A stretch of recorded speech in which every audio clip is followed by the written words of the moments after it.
Doctor जी, अपनी उंगलियां थोड़ी और नीचे ले जाइए। क्या आप ठीक है? हाँ डॉक्टर जी, यहाँ बहुत सुकून मिल रहा है, आराम से कीजिए। फिर डॉक्टर जी ने चेकअप करने के बहाने मेरे वहाँ। हेलो दोस्तों, मेरा नाम कुसुम है, उम्र 36 साल, शादी को 10 साल हो गए हैं। मेरे पति विक्रम एक सरकारी दफ्तर में काम करते हैं। काम के बाद थके हारे आते हैं और अक्सर चुप रहते हैं। शायद उन्होंने जिंदगी में मुझे अब तक एक जिम्मेदारी की तरह रखा, लेकिन एक प्यार पत्नी की तरह नहीं। कुछ हफ्तों से मेरे शरीर में एक अजीब सी जलन और दर्द महसूस हो रहा था। वो जल्दी सो जाते थे और मैं प्यासी रह जाती थी। मैंने पहले सोचा समय के साथ ठीक हो जाएगा, लेकिन जब तकलीफ बढ़ गई तब मेरी पड़ोसी मधुरी ने सलाह दी कि तू एक बार डॉक्टर कपिल के पास जा, बहुत सुलझा हुआ आदमी है, कोई गलत नजरिया नहीं रखता। डॉक्टर कपिल नाम सुना था कई बार, लेकिन मिलने का साहस कभी नहीं हुआ था। हमारे गांव कस्बे में जब कोई महिला किसी पुरुष डॉक्टर से दिखवाने जाए तो बातें बनने में देर नहीं लगती। मैं थोड़ा जिसकी, लेकिन जब रात को करवट बदलते बदलते मेरी आंखें भीगने लगी तो मैंने तय किया अब और नहीं सहूंगी। अगली सुबह मधुरी मुझे स्कूटर पर बैठाकर क्लिनिक ले गई। डॉक्टर कपिल का क्लिनिक बहुत सरल सा था, लेकिन साफ सुथरा था और वेटिंग रूम में 4-5 औरतें बैठी थी। सबकी नजरें झुकी हुई थी, जैसे अपनी अपनी तकलीफों और उलझनों को अंदर ही अंदर छुपा रखा हो। जब मेरा नंबर आया तो मेरे हाथ कांप रहे थे। दरवाजा खोला, डॉक्टर कपिल सामने बैठे थे। सफेद कोट और बेहद शांत आंखें, उम्र लगभग 35 रही होगी। डॉक्टर ने मेरी फाइल पढ़ते हुए पूछा, कुसुम जी? मैंने हकलाते हुए कहा, जी। डॉक्टर ने कहा, घबराइए मत, बस आराम से बताइए क्या परेशानी है। मैंने आंखें झुका ली। वो कुछ दिन से नीचे बहुत जलन हो रही है और हल्का दर्द भी। कब से यह दिक्कत हो रही है? 2 हफ्ते तो हो ही गए हैं। और क्या आपको पहले कभी ऐसा हुआ है? नहीं। मैंने गर्दन हिलाई। वो कुछ नोट करते गए, फिर उनकी आवाज थोड़ी गंभीर हुई। देखिए, मुझे आपको एक बार जांच करनी होगी ताकि सही कारण का पता चल सके। मैंने तुरंत सिर हिला दिया। नहीं डॉक्टर जी, बस दवा दे दी। नहीं डॉक्टर जी, बस दवा दे दी। कमरे में एसी की ठंडी हवा चल रही थी, लेकिन मेरे शरीर से पसीना बह रहा था। मैं समझता हूँ आप शर्म महसूस कर रही है, उन्होंने संयक स्वर में कहा, लेकिन मैं सिर्फ एक डॉक्टर हूँ, आपको कंफर्टेबल फील कराने के लिए नर्स को बुला सकता हूँ। नहीं, मैं कर लूंगी। वो थोड़ी देर चुप रहे, फिर बोले, आप पर्दे के पीछे चले जाइए, बिस्तर पर लेट जाइए, मैं अभी आता हूँ। उस कमरे में जहाँ बस एक पर्दा था और एक छोटा सा बिस्तर। मैं जैसे ही गई, मुझे लगा जैसे सैकड़ों आंखें मुझे देख रही हो। मेरे जिस्म पर जो हल्की लाल सलवार कमीज थी, वो अब मुझे अपनी ही दुश्मन लग रही थी। मैंने कांपते हाथों से अपने कपड़े थोड़े ढीले किए और खुद को ढंक कर लेट गई। थोड़ी देर में पर्दा हिला। डॉक्टर कपिल मेरे पास आए। रिलैक्स कीजिए, जांच में बस कुछ मिनट लगेंगे। मैंने आंखें बंद कर ली। उनका स्पर्श बेहद कोमल और संयमित था, लेकिन मेरी आत्मा फिर भी कांप गई। शायद इसलिए नहीं कि उन्होंने छुआ, बल्कि इसलिए कि पहली बार मुझे पति के सिवा किसी और ने वहां हाथ लगाया था। जांच पूरी होने के बाद मैं फिर से कपड़े ठीक करके बाहर आई। वो अपनी मेज पर कुछ लिख रहे थे, फिर मेरी तरफ देखा और धीरे से कहा, आपको एक इन्फेक्शन पकड़ लिया गया है।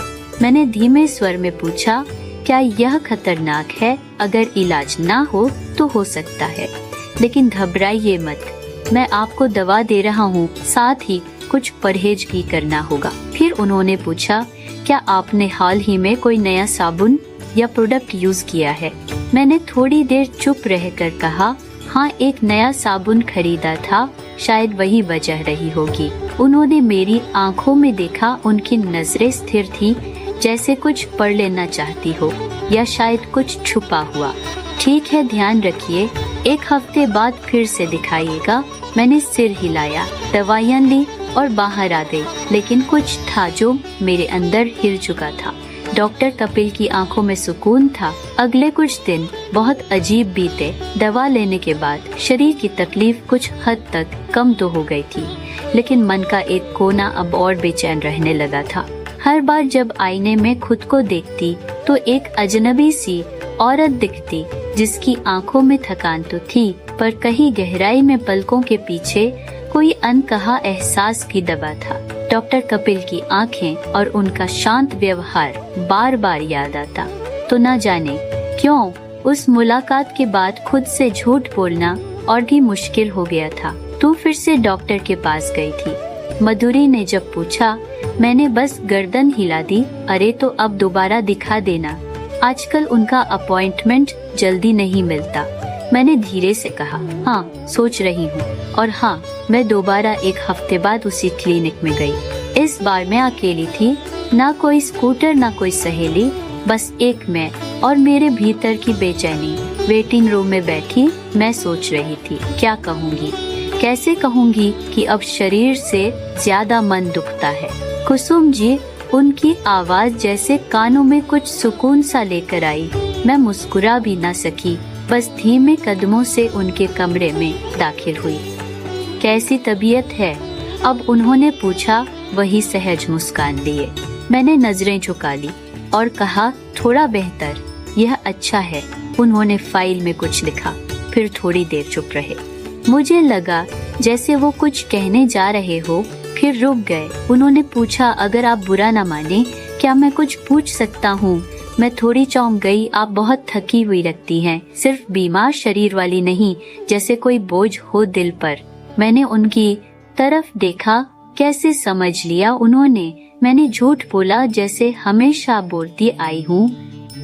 नहीं, ऐसी कोई बात नहीं, मैं ठीक हूँ। उन्होंने बस इतना कहा और फिर धीरे से पूछा, क्या आपको कोई और तकलीफ हो रही है? शरीर तो ठीक है अब, पर कभी कभी रात को बहुत बेचैनी होती है, नींद नहीं आती, दिल घबराता है। क्या आप अपनी जिंदगी से संतुष्ट हैं? वो सवाल जो किसी डॉक्टर से नहीं, किसी हमदर्द से आता है। मैं नहीं जानती, मेरी आवाज हल्की कांप गई थी। डॉक्टर कपिल चुप रहे। कुछ देर बाद बोले, देखिए कुसुम जी, इलाज सिर्फ शरीर का नहीं होता, कभी कभी मन का भी करना पड़ता है, और उस इलाज के लिए दवा नहीं, कोई सुनने वाला चाहिए। मैंने उनकी तरफ देखा, उनकी आंखें जैसे कह रही थी कि मैं सुन सकता हूँ। अगले कुछ मिनटों तक हम दोनों चुप रहे। मैंने उन्हें देखा, पहली बार गौर से देखा। वो सिर्फ डॉक्टर नहीं थे, किसी अधूरी कहानी के पन्ने जैसे लगे, जो शायद मेरी ही तरह अधूरे थे। आप बहुत सुलझे हुए लगते हैं, मैंने धीमे से कहा, शायद इसलिए कि मैंने भी बहुत कुछ खोया है। क्या खोया? मैंने सोचे बिना बोल दिया। उन्होंने नजरें झुका ली और कहा, 3 साल पहले एक दुर्घटना में मेरी पत्नी चली गई। तब से मैंने खुद को सिर्फ काम में झोंक दिया। शायद इसलिए मरीजों से अलग तरह से जुड़ जाता हूँ। मैं गुमसुम रह गई। उस दिन हमने पहली बार बात की, एक डॉक्टर और मरीज से परे, इंसान और इंसान की तरह। मैं क्लिनिक से निकली तो बदन हल्का था पर दिल भारी, क्योंकि अब जो दर्द था उसका नाम था जज्बात। उस दिन के बाद से डॉक्टर कपिल का नाम मेरे मन में सिर्फ एक डॉक्टर नहीं रहा, अब वो मेरे दिमाग की उलझनों में भी आते थे और मेरे सपनों में भी कभी उनकी बातों की गूंज सुनाई देती। इलाज सिर्फ शरीर का नहीं होता, मन का भी, और कभी उनका चेहरा आंखों के सामने तैर जाता। मैं चाहकर भी नहीं रोक पा रही थी। यह एहसास अब बीमारी नहीं था, लेकिन इलाज भी नहीं था। एक शाम मैं क्लिनिक के बाहर खड़ी थी। अपॉइंटमेंट नहीं था, बस एक बहाना चाहिए था। कुसुम जी, आपको अपॉइंटमेंट नहीं था? क्लिनिक की रिसेप्शनिस्ट ने पूछा। हाँ, बस रिपोर्ट दिखानी थी। मैंने झूठ कहा। मेरी झूठ बोलने की आदत अब आदत नहीं, लाचारी बन चुकी थी। जब मैं उनके सामने बैठी तो वो थोड़ा चौंके। उन्होंने कुर्सी से उठते हुए कहा, आप अचानक रिपोर्ट दिखानी थी? वैसे कोई खास बात नहीं। मैंने नजरें चुराई। उन्होंने रिपोर्ट ली। देखी नहीं, बस मेरी आंखों में देखा। आप ठीक नहीं लग रही। सब ठीक तो है ना? मैंने जवाब नहीं दिया। वो चुप रहे, फिर बोले, कुसुम जी, क्या आप कॉफी पियेंगी? कॉफी? मैं चौंकी। डॉक्टर और मरीज के बीच की रेखा धुंधली होने लगी थी। यहाँ नहीं, पास ही एक जगह है। कुछ देर बाद हम क्लिनिक से बाहर थे। छोटा सा cafe, 2 cup coffee P. Kapil ने पूछा, आप अकेली हैं क्या? कभी थी नहीं। मेरे शब्दों में दर्द था। मैंने कहा, पति है पर जैसे होते हुए भी नहीं है। हमारे बीच अब रिश्ते सिर्फ जिम्मेदारियों की तरह बचे हैं। कपिल ने कुछ नहीं कहा, बस ध्यान से मुझे देखा। फिर कहा, मैं तो अब कुछ भी नहीं हूँ, एक डॉक्टर हूँ बस, जो दिन में बीमारियाँ ठीक करता है और रात को अकेलापन में रहता है। उस शाम कुछ नहीं हुआ, लेकिन बहुत कुछ बदल गया। हमारी मुलाकात अब इलाज नहीं रही, अब वो रिश्ते की शक्ल लेने लगी थी, जिसे हम खुद नाम नहीं दे पा रहे थे। एक दिन उन्होंने कहा, कुसुम जी, क्या आप कल थोड़ी देर के लिए क्लिनिक के बाद रुक सकती हैं?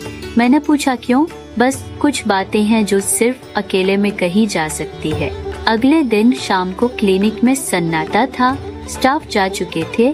मैं एक अजीब सी घबराहट में बैठी थी। कपिल अंदर आए, सफेद कोट उतार चुके थे। अब वो डॉक्टर नहीं लग रहे थे, एक पुरुष थे जिसकी आंखों में मुझसे कुछ कहने की बेचैनी थी। उन्होंने कहा, आपसे कुछ कहना है पर डरता हूँ। क्या शायद मैं जो महसूस कर रहा हूँ वो कहना आसान नहीं। मैंने कहा, आप कहिए, शायद सुनना मेरे लिए भी आसान नहीं होगा। मेरी आवाज थरथरा रही थी। कुसुम, मैं तुम्हें चाहता हूँ, दिन रात हर पल। मैं यह जानता हूँ कि यह सब सही नहीं है, लेकिन मन तो किसी किताब का पन्ना नहीं जो नियमों से चलता है। कपिल, मैंने पहली बार उन्हें नाम से पुकारा। मैं भी तुम्हारे लिए बदल रही हूँ। मेरी आंखें भीग गई थी। तो क्या यह प्यार है? उन्होंने पूछा। शायद, मैंने कहा। हाँ, शायद वो अपनापन जो कभी मिला ही नहीं। उस रात हम कुछ भी कहे बिना एक दूसरे के सामने बैठे रहे। कोई स्पर्श नहीं, कोई सीमा लांघी नहीं गई। फिर भी सब कुछ बदल गया था। उस मौन ने बता दिया, यह रिश्ता अब सिर्फ एक डॉक्टर और मरीज का नहीं रहा। वो शाम जब मैं कपिल के सामने चुप बैठी थी, न कुछ पूछा न कुछ कहा, लेकिन मेरी सांसें सब बयां कर रही थी। हम दोनों एक दूसरे की आंखों में कुछ ढूंढ रहे थे, एक छुपी हुई इजाजत या शायद एक आखिरी सवाल, कुसुम, क्या हम गलत हैं? कपिल की आवाज टूटी सी थी। मैं चुप रही, मेरे हाथ कांपे, लेकिन शब्द नहीं निकले। अगर तुम्हें कभी लगा कि यह सब तुम्हारे लिए बोझ है तो मैं पीछे हट जाऊंगा, लेकिन अगर तुम्हारे दिल में मेरी कोई जगह बन रही है तो मैं उसे खाली नहीं जाने दूंगा। उस दिन के बाद हमारी मुलाकातें कुछ बदल गई थी। अब उनमें एक मतलब था, एक डर, एक चाह और एक बेबस इकरार। एक रात मैं अपने बिस्तर पर लेटी थी। विक्रम बगल में सो रहे थे, लेकिन अब उनके साथ कोई रिश्ता बचा ही नहीं था। फोन की स्क्रीन पर कपिल का मैसेज चमक रहा था। कभी कभी सोचता हूँ तुम्हें छू भी लूं तो क्या पापी कहलाऊंगा। मैंने जवाब नहीं दिया, पर फिर लगता है तुम्हें बिना छुए रह जाना शायद उससे भी बड़ा पाप होगा। मेरे हाथ कांप रहे थे, दिल की धड़कनें तेज थी। मैंने लिखा, मैं कल आ रही हूँ, अकेले, सिर्फ तुमसे मिलने। अगले दिन शाम क्लिनिक बंद हो चुका था। कपिल अकेले मेरा इंतजार कर रहे थे। मैं आई बिल्कुल सादे सलवार कुर्ते में, बिना किसी बनावटीपन के। हम दोनों कुछ पल चुप रहे। फिर मैंने कहा, आज मैं कोई मरीज नहीं हूँ और तुम कोई डॉक्टर नहीं हो। कपिल की आंखें नम हो गई। तो क्या आज हम सिर्फ इंसान बन सकते हैं? उन्होंने पूछा। मैंने गर्दन हिलाई और धीमे से उनके करीब चली गई। उन्होंने मेरी उंगलियां थामी, बहुत धीरे, बहुत संजीदगी से, जैसे किसी टूटी हुई आत्मा को जोड़ना चाह रहे हो। उस रात हम दोनों एक दूसरे के गले लगे। ना कोई वासना थी, ना कोई उत्तेजना, बस एक अधूरी औरत और एक अकेले मर्द का अधूरा आलिंगन था। तुम्हें खोने से डर लगता है? मैंने उनकी सीने से सिर टिकाते हुए कहा, मैं तो पहले ही खुद को खो चुका हूँ। अब तुम्हें पाकर शायद खुद को वापस पा जाऊँ। उन्होंने जवाब दिया, लेकिन अगली सुबह जब मैं घर लौटी, विक्रम जाग चुके थे। रात कहाँ थी? उनकी आवाज सख्त थी। मैंने झूठ बोला, अस्पताल में, लेकिन आंखों ने सच कह दिया। तुम बदल रही हो कुसुम, उन्होंने कहा, और शायद मैं अब कुछ समझना नहीं चाहता। अब मैं रोज 2 जिंदगियां जी रही थी, एक दिन की जो झूठ थी, एक रात की जो सच्ची थी।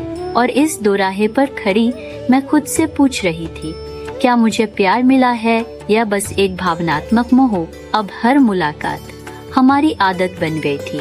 हर बार जब मैं डॉक्टर कपिल से मिलती, एक नई बेचैनी और एक अधूरा सुकून साथ लाती। लेकिन अब यह रिश्ता छुपने से थक चुका था। ना समाज को पता था, ना घर वालों को, पर हमारे ज़मीर हर रोज सवाल पूछते थे।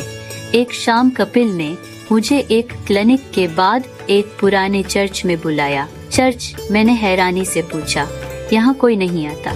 और उन्होंने मुस्कुरा कर कहा, यहाँ सन्नाटे में जवाब साफ सुनाई देते हैं। हम दोनों एक बेंच पर बैठे थे।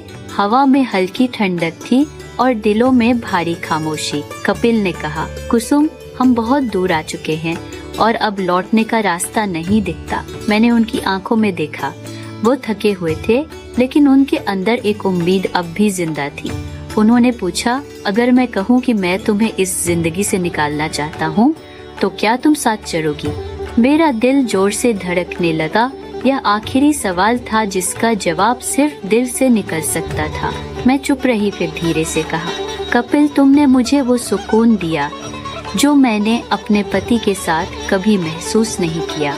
तुमने मुझे एक औरत की तरह महसूस कराया, ना कि एक मजबूरी की तरह। लेकिन मैं सिर्फ एक पल के लिए तुम्हारे साथ नहीं रहना चाहती। तुम्हारे साथ चलो तो पूरी दुनिया छोड़कर जाऊंगी। क्या तुम भी इतना कुछ त्याग सकोगे? कपिल खामोश हो गए। उनकी आंखें भर आई। कुसुम, मैं तुम्हें प्यार करता हूँ, पर मैं यह भी जानता हूँ कि यह प्यार सिर्फ हमें नहीं, औरों को भी तकलीफ देगा। उस रात हमने कोई वादा नहीं किया, बस एक चुप्पी के साथ गले लगे और जी भर के एक दूसरे को चूमा, फिर अलविदा कहा। कभी कभी प्यार का मतलब साथ रहना नहीं होता, बल्कि किसी को खोकर भी उसकी इज्जत बचाना होता है। 1 साल में मैंने खुद को संभाल लिया था। पति के साथ रिश्ता थोड़ा और बिल्कुल फॉर्मल हो गया था, लेकिन अब मैं अंदर से टूटकर भी जिंदा थी। डॉक्टर कपिल अब एक नए शहर के अस्पताल में थे। उनका नाम अब भी लोगों की जुबान पर था, पर अब वो मेरे दिल से एक दबी हुई आह की तरह थे। कुछ रिश्ते अधूरे रहकर ही मुकम्मल हो जाते हैं और कुछ प्यार सिर्फ याद बनकर ही सुकून देते हैं। दोस्तों, कहानी कैसी लगी? कमेंट जरूर करें, शेयर करें और चैनल को सब्सक्राइब करना ना भूलें। धन्यवाद।